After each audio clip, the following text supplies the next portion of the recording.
we had this wonderful thing called the common law. So for example, let's just use freedom of expression.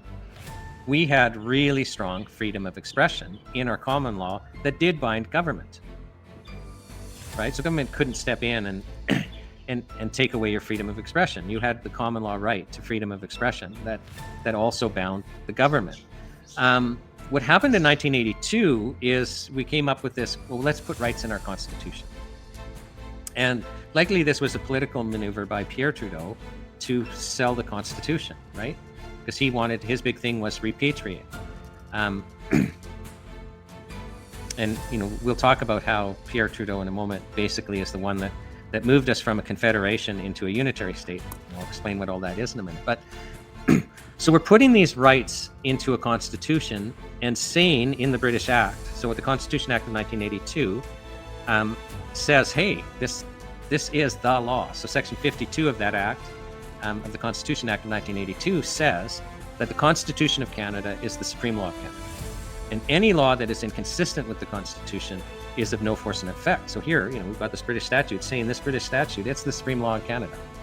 And so, and it includes our Charter of Rights and Freedoms. So what you're referring to is hey, we've put in this Supreme Act, these rights, and so we can now use this act to say that, the government can't violate these rights.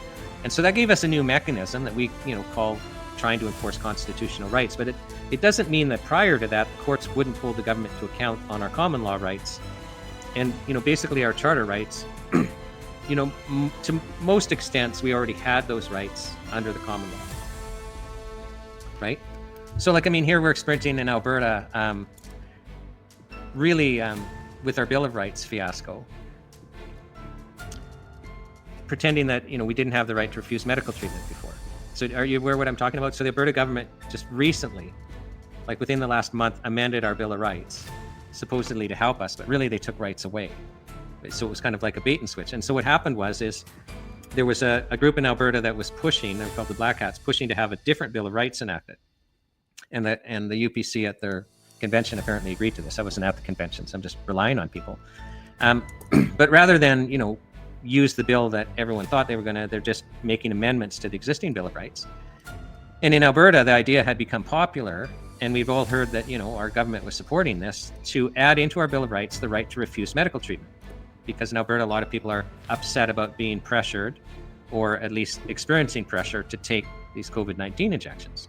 So why not put into the Bill of Rights, as if we needed in the Bill of Rights, the right to refuse medical treatment? Under the common law payment, we had the right to refuse medical treatment without exception, even if it would lead to our death.